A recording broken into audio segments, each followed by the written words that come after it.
Let me see. Oh, there we go. Sorry, everybody. I couldn't see you there because I was in gallery view. Roy, is that an Augusta National shirt you're wearing there? Yes, I wore it just for you. Just for me. Well, then here, this is just for you. Whoops. Since we, don't need to actually talk about anything of substance, we can just play games. Then this is just for you. There you go. All right. Unfortunately, I haven't been there. Gail brought it back for me because she was there on business. It's a good spot. I got this one too. And more importantly, we'll see if you can spot a USC hangout. Well, I could do that. Anyone gets a, I don't know, brownie point. This is Tom Bergen's. Oh, do you have a shamrock up there? Oh, Ann Rubin just joined. I do have a shamrock. And this is just for you. Hang on.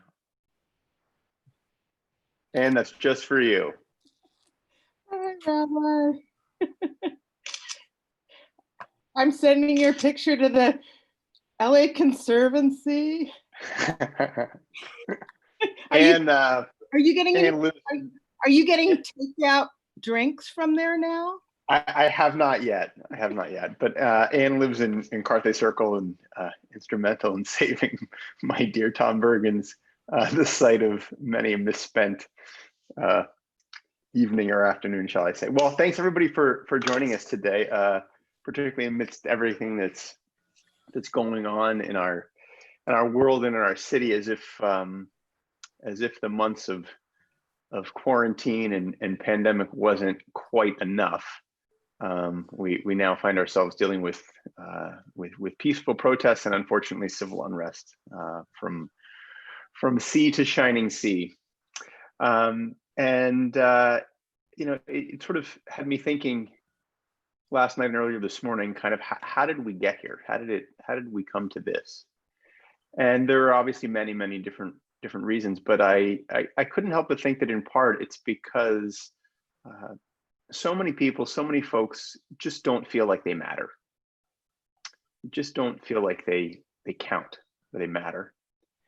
And all of us, I think, deep inside really want to feel that, want to feel like we matter, want to feel like we count. And, sometimes there's this beautiful symmetry between our ancient tradition and contemporary events. And we started a couple of weeks ago reading the book of Bamidbar, the book of Numbers in the Torah. And the book of Numbers is actually called in English the book of Numbers because it begins, the very beginning of it begins with the very first census that the Jewish people take on, commanded to take a census of the tribe. And when you think about it, this idea of counting people, of counting, has two meanings.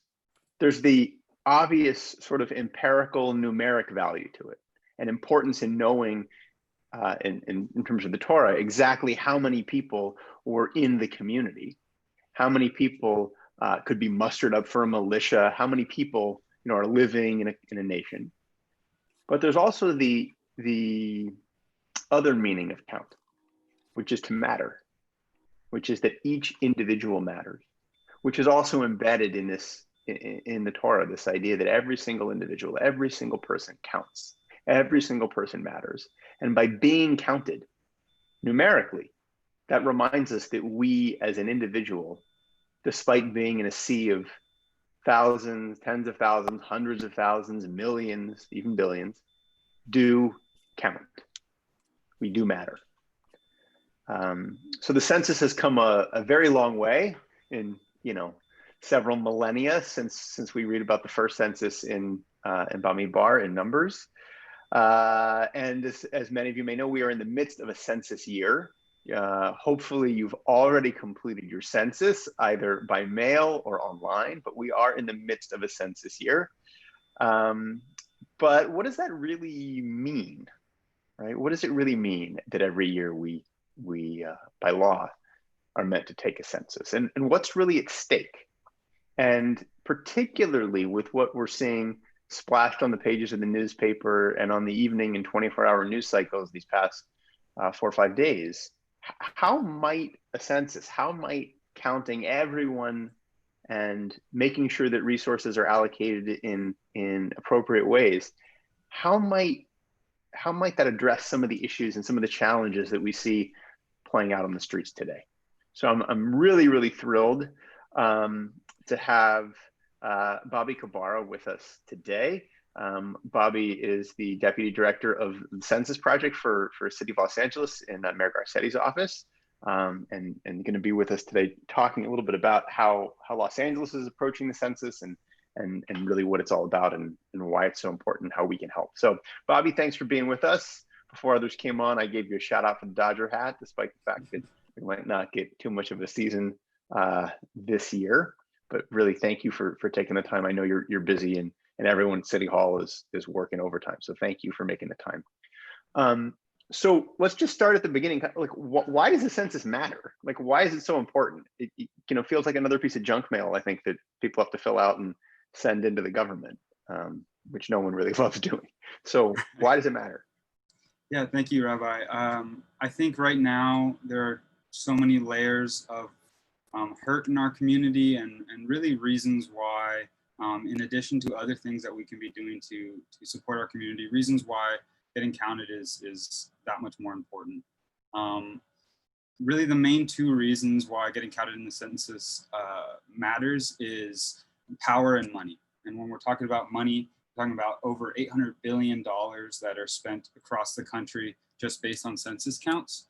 And so if we're not making sure that our most vulnerable communities are getting counted in their communities where they live, then those dollars won't come to them necessarily. And that's funding really everything from healthcare to education to Pell Grants, school lunch, special education, our emergency funds for things like fires or earthquakes. And as you can see, especially with COVID and now with civil unrest, we need as much financial support in our communities as possible to rebuild, to bring the healthcare services that we need to have there. So really power and money are the two most direct reasons why the census is important.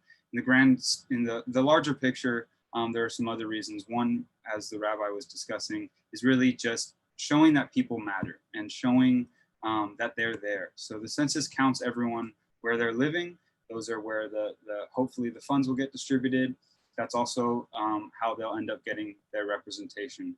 But in addition to the direct ways the federal funds and representation are informed by census counts, you also have civil rights organizations across the country that utilize census data to inform the ways in which they're keeping track of the equity of their constituents. So if you're trying to ensure that African Americans are seeing equitable resources in their community, you're not able to do so unless you have accurate data as to where that community may be, how many of them there are, what ages they are, and that sort of information. So it really lays the foundation for our democracy and gives us the information to hold our institutions accountable, gives us the information to fund the communities that need funding, and to provide representation. So in terms of representation, next year in 2021, there will be a redistricting process that happens, and the census count is what's going to inform that process. So every jurisdiction from your city council member, school districts,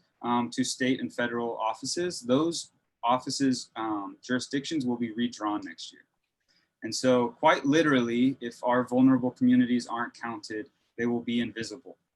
And when those commissions are redistricting, if they don't see the numbers of certain communities in the data, in the census count data, they are essentially invisible while that redistricting takes place. So let me just stop you there for a second, just Sure. to clarify, right? So, and I'm going to say this is a dummy prop because I got to, well, that's a whole other story. But so you're telling me that whether or not I mail this in is going to affect how many representatives California potentially has in the House? That's right. And last time around, that feels like a pretty big impact, right? For something pretty simple and one that, maybe if I'll be candid, honestly, I guess if I thought about it, I understand how government works. I understand how the seats are allocated by population, but I don't think I would have drawn that direct connection. Right. I mean, that's a pretty tangible thing for folks. It is, especially as we feel like certain California values may be threatened by the federal administration. We need to make sure that we have as many seats as possible to hold those values, right, and fight for what Californians need. And just to put that into perspective, as Rabbi Shapiro was pointing out, it really is a tangible benefit, right, having representation. In 2010, we lost out on a chance to gain a seat in Congress by only 13,000 people that didn't get counted in the state of California. And our city alone was undercounted by 200,000 or so residents. So if just a couple neighborhoods in Los Angeles were counted more accurately in 2010, for the past decade, we would have had an extra vote in Congress. So let's call it a 200,000 to 300,000 undercount in the city is what? That's almost 10%. Something like that, yeah. About 3.5 million, something like that. So this kind of, I think, connects to this question in terms of undercounting and such. How accurate is the census in any given cycle? Yeah, I mean, there are these layers of work that the Census Bureau does to help improve accuracy. Obviously our goal is always 100% accuracy, everyone gets counted, but that really is, in a lot of ways, a pie in the sky goal, because there are just so many layers of reasons why folks might get missed or might be too afraid to come out and get counted.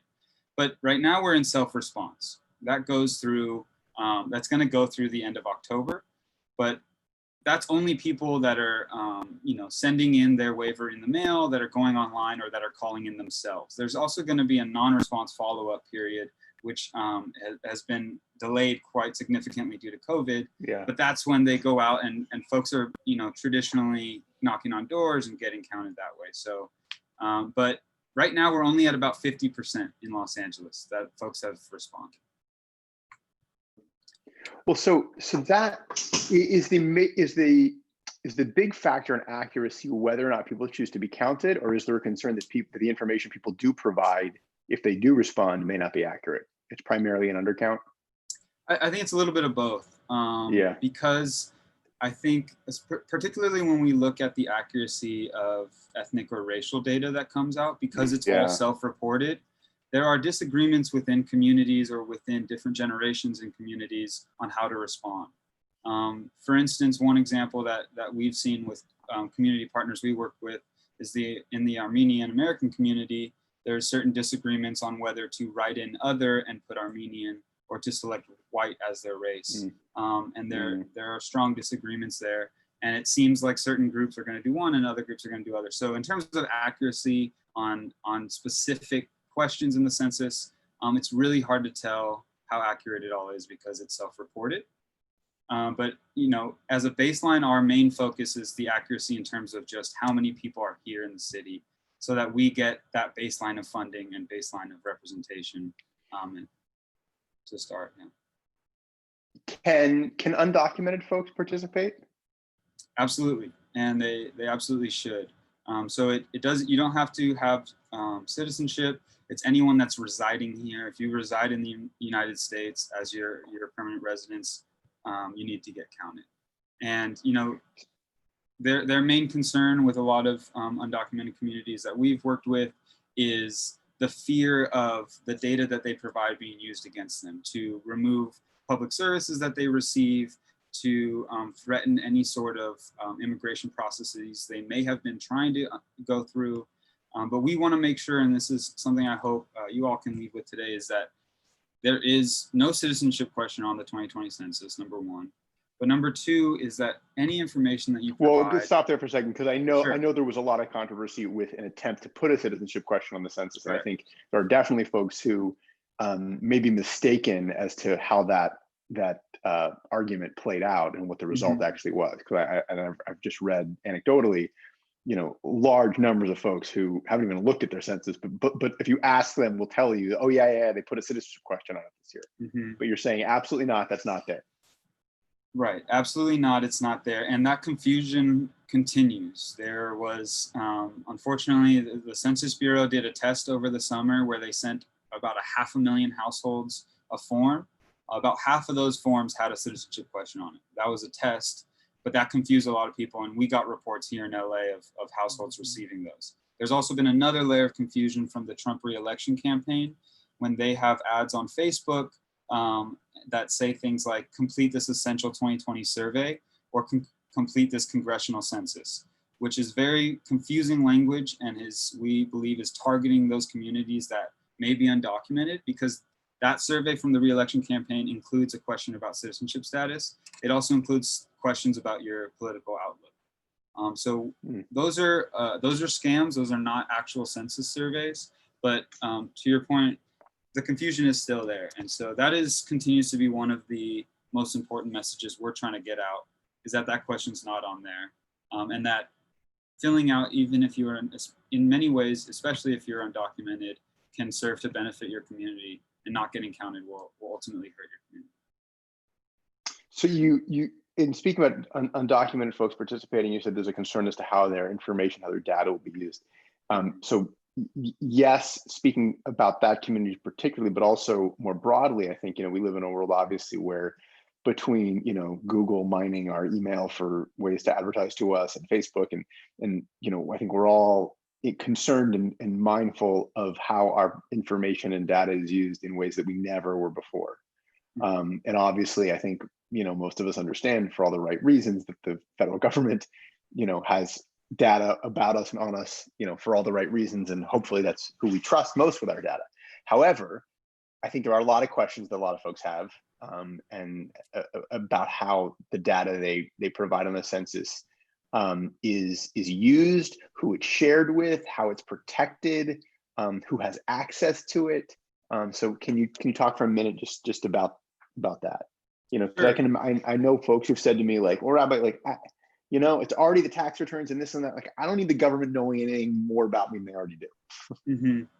No, it is the number one concern that we get, frustration that we get, the questions that we get. So starting with the bottom line, which is that any information that you provide the Census Bureau cannot be shared or used against you in any way by any agency in the government, by any federal, state, local agency, which includes immigration enforcement, law enforcement. It includes HUD, Housing and Urban Development. So if you are a Section 8 recipient or something like that, it cannot hurt any of those services.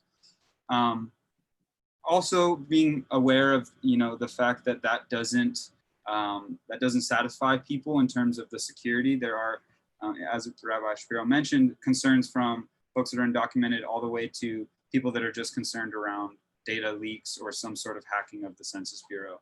And the bottom line is that they cannot be shared and used against you. And we're trying to push that. So, if there's one message you can help us push, it's that. And that if you want to look more into the specifics of the laws that protect us, it's called Title 13. And Title 13 is only as strong as it is today because the Census Bureau has made mistakes in the past, to be frank. They have made mistakes and they have done unethical data sharing. And so Title 13 has been strengthened over the decades to ensure that that information cannot be shared. And as of right now, it says that for 72 years, the Census Bureau cannot share anything but statistical information, meaning that the data that they share could never be tied back to your family, your household, and your name. Any information that they're sharing would have to be at a statistical level, which just would group you into another statistic. And really quickly, I won't get too much into the detail of it, but they do what they call adding noise to the data. So essentially, if you can imagine the blocks that you live in and the blocks surrounding you, when all of you upload your census responses, noise gets added from surrounding blocks to confuse anyone that would want to identify you as to where that information came from. So your several block area will just kind of be a mixture of data and no one will be able to see exactly which household it came from. So we probably should ask you this earlier. For those, I'm sure everyone on the call has already filled out your census, but in case you don't remember from when you did, and I did fill mine out despite showing you the dummy envelope. But if I recall, it's not like a tremendous amount of super detailed information that's being asked. Can you just sort of quickly go through with us, like, the information we're actually providing? It's like name, address, how many people live in your house, anything else? Exactly. Yeah, exactly. So number of people in your house, the ages of all those people, the birth dates of all those people, They ask for race and ethnicity of all those people, relationship to the person responding. It doesn't have to be familial, but they just want to know how the person responding knows that person. And even though that seems like fairly minimal personal information, you know, we've gotten fairly consistent pushback when we tell the community, oh, it's going to ask for your birthday or your full name. And you know, one thing that I would at least say on the birthday thing is that there's a lot of programs that are age specific that get census funding. So the programs that benefit children that are 0 to 5, those funds can't get allocated properly if we don't know when those people were born and how old they are. Same with programs that may be for senior citizens or kids that are of school age, that sort of thing. And then when it comes to names, the main reason we do encourage people to include their name when responding is that the Census Bureau is going to utilize third-party data sets to confirm that your information is generally accurate. And so what I mean by that is there's a lot of concern that people may say, you know, there's 50 people living at my household, just to try to sway the redistricting or try to sway the funding. And so the Census Bureau is actually going to use healthcare records, other records that are that could some way be tied back to your household to ensure that there's generally that many people there or not, right? So that's not to check if me, Bobby, is living at the address I said and I'm this many years old, but it's to check if, you know, this household said there's 25 people, but our records show that there's only 3 names connected to that address, that sort of thing. All right, so at the risk of being the naysayer, like 3 red flags just went off in my head with your example, right? So okay, that's great. Let's say I'm concerned about my personal data. I recognize, all right, birthday aside, like it's pretty benign, the information that's being, you know, I'm providing here on my census form. But I heard you just say that the Census Bureau is going to mine my medical records to verify that indeed it's 3 people that live in my house and not 33 people that live in my house. How does that work? Because I mean, I just, you know, filled out a life insurance renewal and I had to sign 14 different pieces of paper to give the insurance company access to my medical records. Right. And the Census Bureau is just going to, you know, violate HIPAA or whatever. And how does that work? Yeah, apologies. It's not, it would be no data that's HIPAA compliant. It would only be if you were involved in some sort of public records that they may, and it may not even be connected to your name. So they're not calling Sears or my doctor and requesting my medical records. It's matters of public information. Got it. Yeah, and they shouldn't be consulting any actual private sector companies for the data whatsoever. Got it. That makes sense. So, you know, obviously we're living in this, I don't like the phrase new normal. We're living in this I would say alternate normal, or new abnormal perhaps is a better way to say it. So how do you think the entire, you know, COVID crisis pandemic has sort of affected this whole process? I would say beyond the fact that it just makes it slower, obviously, because you're not going to send out folks door to door and things like that. It's a great question. I mean, I think it's provided a lot more uncertainty at all levels of census outreach. We've been constructing our plan in Los Angeles for almost 3 years now. And actually the day that we were launching our canvassing effort, which was going to be several months and almost every day and potentially reaching several 100,000 households, was actually the same day of one of the first COVID press conferences and we had to actually cancel the mayor's arrival at our press conference in order for him to be able to make statements with the supervisors. So that's on a local level. You know, it's disrupted any sort of in-person engagements. On a federal level, of course, it's extended the deadline, which I think there's some debate as to whether that's a benefit or a harm to the overall count. Really quickly on the extension of the deadline, they're also trying to now extend the deadline by which the Census Bureau needs to turn the data into the president. And if they're not able to do that, there's a lot of concern over the accuracy of the data because the Census Bureau will have less time to do some of that comparison that I was talking about earlier and ensure that the data is accurate. So that's another potential harm of the COVID experience that we're all living through, but also fatigue, civic engagement fatigue. And we're throwing so much at people right now in terms of resources for COVID, in terms of supporting the George Floyd protests, in terms of the census, in terms of voting. There are so many things that we're asking residents to do right now. And when I say we, I just mean the community at large. And generally, you know, the folks that we're really trying to reach out to are the ones that aren't civically engaged otherwise, right? 50% of the city has gotten counted. Those are probably the people that were going to get counted anyway. Now we're really trying to reach the hardest to count, the most vulnerable, who are also potentially, or not potentially, who are also more at risk to get the coronavirus. They're more at risk to not get services if they get the coronavirus. They're more at risk to lose their job right now. And so it makes reaching out to them more difficult. We're also doing remote outreach only, right? And so those folks are also a lot less likely to have broadband access at home, have access to a smartphone where they can access information. And so it's just making it a bit more difficult. But of course, that's happening to every sector, every job, anyone right now. And so we're trying to, we have established a phone bank, a remote phone bank, in order to try to make up for the impressions we lost during canvassing. We're also planning for social distance gatherings if the safer at home guidelines, and of course after this, the civil unrest and protests, to have some sort of still in-person engagement. You know, we are trying our best to integrate into what's happening with COVID. For census, we have some of the area representatives in the mayor's office taking out tablets and hotspots to food pickup sites, so that as folks are getting their food, they can also fill out the census if they have a moment to. So, you know, it's of course put a lot of strain on a lot of the community organizations that are doing outreach. A lot of their funding was only set to go through July. And so they're now trying to work with their funders and the state and make sure that they can get extended funding. And, but I think now the burden is on us as community members even more so to encourage our neighbors, to encourage our friends, our networks, to respond to the census. And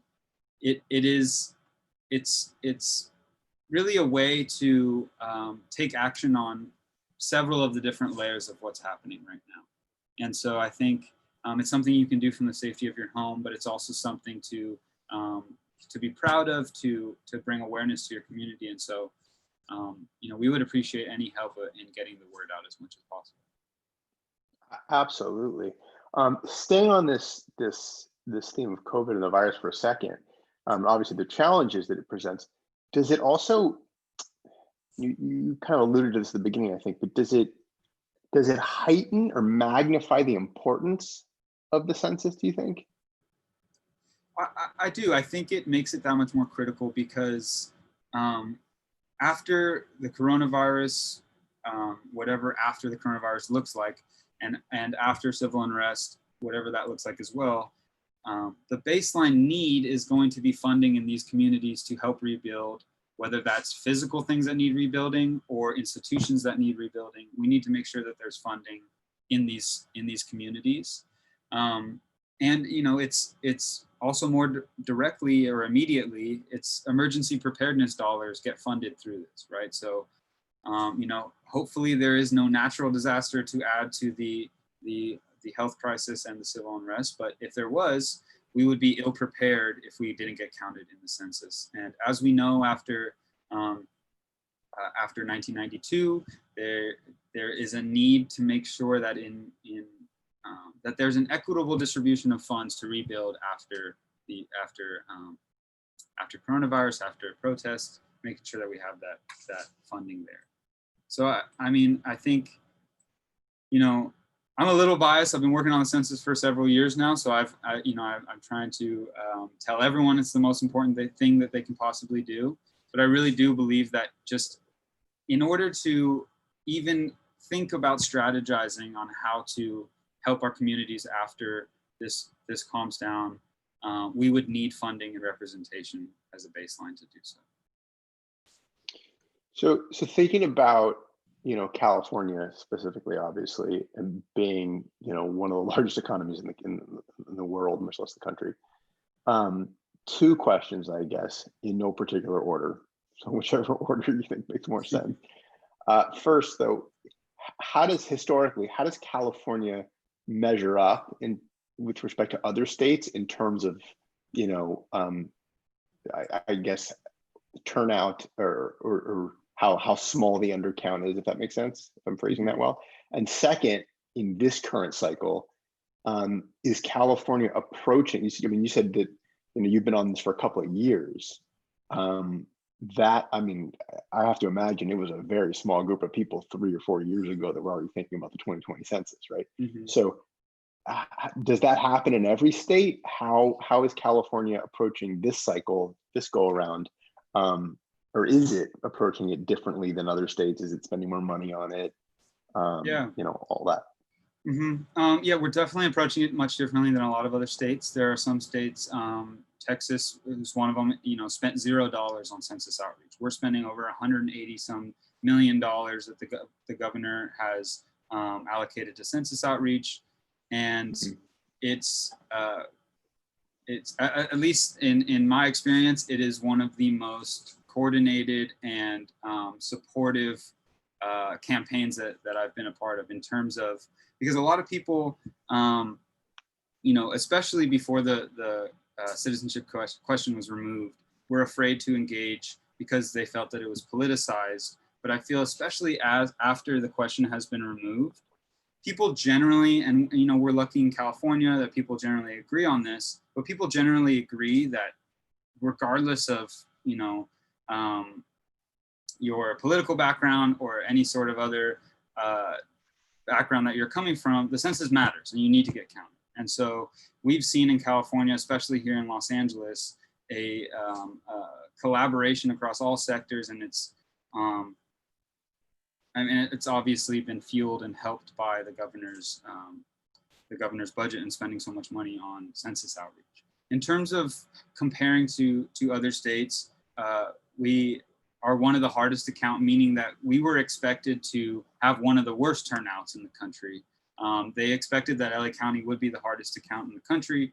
Los Angeles has the highest portion of those hard to count residents, so arguably we're the hardest count city in the country. We are behind the rest of the country. We're also behind the state in terms of just response rates. As I said, we just passed 50%. And so we were, you know, we started several yards behind the start line in the beginning. And I think the funding that's come from the state has really significantly helped. And, you know, there's also other funds. There's one that we in the city contributed to at CCF, California Community Foundation, in order to fund our community partners. And I think, you know, talking more about the governor's allocation of those funds, I think the most critical thing, and this has always been our perspective from the mayor's office, is that we need to lift up and fund and support the community organizations on the ground, and that community partners know their communities much better than we do. Los Angeles is an incredibly diverse, nuanced place, and so we want to make sure that we're supporting and lifting up the work of community partners that work directly with those communities. So I think that's another thing that's been different here as opposed to other campaigns, is that we're trying to really localize it and really target it to certain communities. You mentioned politics a minute ago, which kind of begs the question, I guess, which is, and obviously I recognize that it ought not be, but is the census political? Is it partisan? Is it seen as such? I think it would depend who you ask, but in my opinion, it's not political, and it should not be politicized. It has been politicized, particularly during the citizenship question. But really where it starts getting political is redistricting, because you'll have elected offices that are then fighting over certain communities and jurisdictions, you know, city boundaries. There's going to be a lot of arguing and infighting within elected offices during that portion. I think right now, and the sentiment that at least I get from our network in the community, is that this is not necessarily political, and it's really about setting the foundation. And so it might sound a little bit silly, but something I often hear in the census world is that the census count is unicorns and rainbows, and redistricting is a war zone. So right now we are in the let's get everyone to agree and set the foundation. Come 2021, it will definitely become a lot more Well, I have many more questions, but I'm sure so do many of the folks on our call here today. Guessing your friend of mine, Lizzie Green, also probably has a few, knowing her and her passion for this issue. And I know that Merle has a question, which she put in the chat a few minutes ago, and I'm going to share that now. Anybody else, if you have a question, you're welcome to raise your hand like Lori just did, virtually, in person, or put it in the chat, and I'll make sure we get to everybody. So Merle wants to know how this applies to folks who may have dementia, folks who are not living on their own. Let's say they're living in a nursing home and they don't have somebody to fill it out for them, or just my own piece of the question, do they even receive it, right? If I'm living in a nursing home or skilled nursing facility with dozens or hundreds of other residents, is every resident there getting one? So great question. That would be part of what they call group quarters. Nursing homes, anywhere where there's a group living facility with some sort of administrator of that facility. So that's nursing homes, it's also dorms, any student living facilities. It also includes prisons and jails, anywhere where there's folks living permanently or semi-permanently, and there's an Sorry, stop right there. Prisons and jails. Sure. So God forbid, I'm incarcerated. I get counted? Correct. And I get counted as a resident of, Is her neighbor okay? Is her neighborhood okay? of Pelican Bay, or I get counted as a resident of Fresno, where I actually live?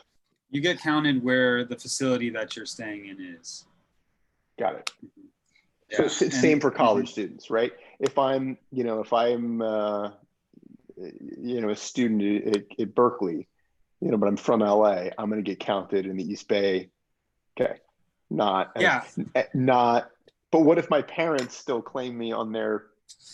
It's a big issue. So we need students to get counted where they're living most of the time, which for most of them is their dorm or their living facility. That's another COVID issue though, because a lot of students have now gone home. They're home now, and so they're getting counted at their home address rather than their dorm. We've been trying to let our higher ed partners know that they need to send out communications letting the students know they need to get counted at school and not back at home.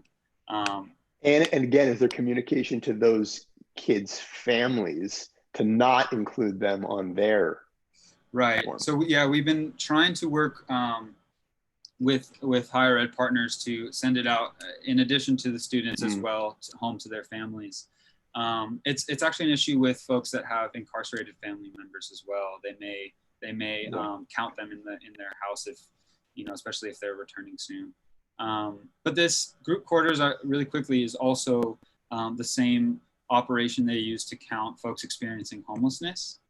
So there's group quarters and service-based enumeration. Service-based enumeration is when they take 3 days and they go to service providers for 2 days. So anywhere where folks experiencing homelessness may be staying or getting food or any services. And then they spend 24 hours on that third day going to outdoor locations and working with folks on the ground here to count them there as well. So I just wanted to mention that that's part of group quarters and service-based enumeration as well. Thank you, Robbie. All right, Lori. Well, I think you may have answered part of my question because it had to do with college students. I know on the census form, it says for families to not include their students who are, living on campus, but that would assume that students on campus were getting counted and they all went home because of COVID-19. So I was wondering how that's going to work.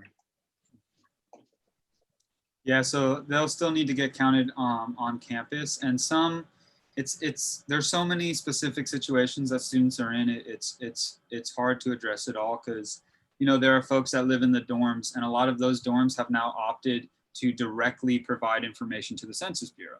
So some of those students that live in the dorms, they might not need to worry about it at all, whereas others will now ask their students to self-respond and say that they're living in the dorm. There's different options that the dorm administrators and schools had. But overall, the message there being get counted where you live most of the time, not necessarily where you move back to right now. All right, Marcy has a question, Bobby. She says she's a field supervisor actually with the census, and that's on hold at the moment. Is there anything else she can do to help in the meantime? She has extensive direct mail and data analysis experience. I'm sorry your job's on hold in the meantime also, because we've been hearing a lot of frustration around folks that are waiting to hear when they start and that sort of thing. In terms of jobs, we don't have anything from our side. We've been encouraging folks to continue to apply with the Census Bureau if they can. In terms of volunteer opportunities or other just ways to engage, we have plenty of those. We have our remote phone bank that I was talking about earlier, which essentially we would just give you an assignment of about 100 homes, and you would be able to finish it on your own time, and you just make calls to those folks. Number one, checking in with them around COVID and their safety, and then reminding them to get counted in the census. We also on our website, and I could put links to both in the chat before we finish up, but on our website we also have a remote outreach guide. So if you want to keep doing outreach from home, there's sample text messages you can send to your family and friends. There's sample email blasts. There's social media posts that you can put, and videos and PSAs and that sort of thing. So there definitely are ways, but in terms of jobs, there's nothing at the moment. Lizzie. Hi, everyone. Bobby, thank you again so much. I just need to do the thing where I comment before my question, which is I'm so excited you're here talking about this. And, Lori and I were working together before COVID struck for her and another volunteer, Jill, who are our Karsh Center census ambassadors. So I'm really happy to renew this conversation, because I think, especially in light of everything that's going on, it just is so important.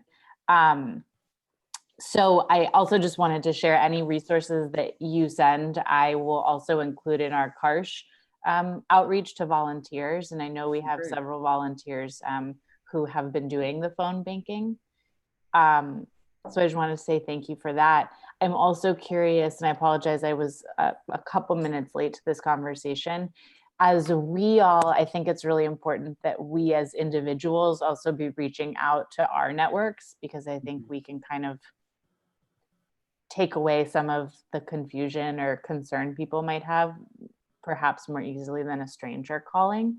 Are there any, I know a lot of people I've spoken with have had issues of being concerned about giving their social security number, or like you've identified the political questions. Like, are there any hard rules we can keep in mind when we're talking to people that know this is not a census question? So if you're asked this, just hang up, especially as harder to reach outreach gets done, so that maybe people can have some of that knowledge and be a little bit more confident that they're answering the right person or phone call.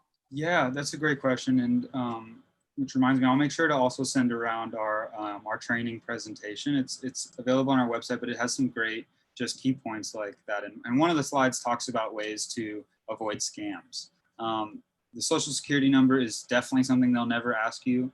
Really quickly, and no need to jot it down because I'll send it around. But a couple other things are credit card or bank account number, they'll never ask for.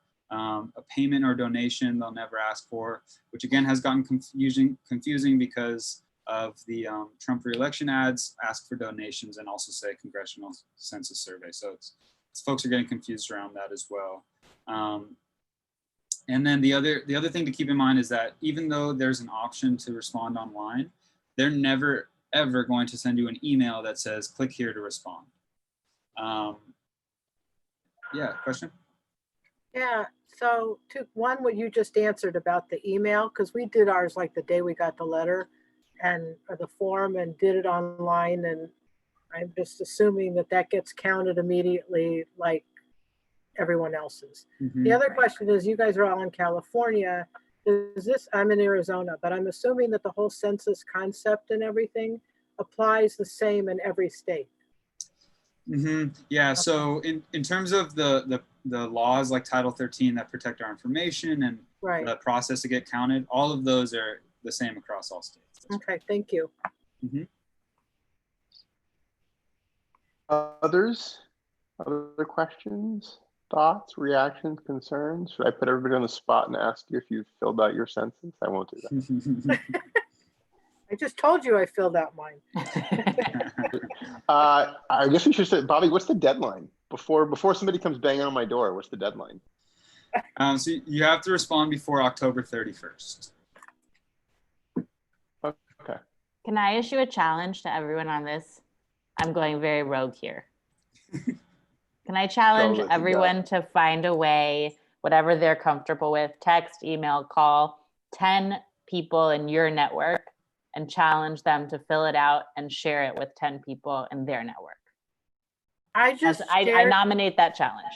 no, I just shared this on Facebook with all my friends and family because I lay you odds, people are just sitting there with the thing. So I answered your challenge before you challenged. Absolutely. People I mean, need it to kind of hear looks like this. junk mail. Like, Right. and People need to hear I it said this. and understand I said this the answers.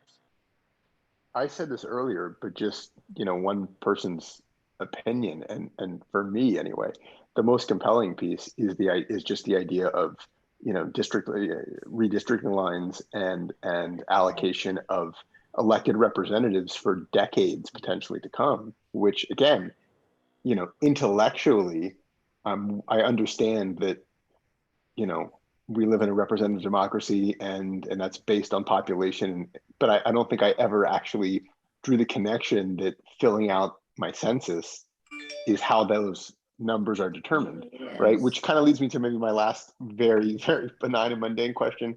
I assume this is like the only way the population gets assessed, right? Like when I'm driving through Thousand Oaks on the 101 and I hit the LA city limit sign, it tells me the city limit is, elevation 21, 3 million, whatever people. That's based on this, right?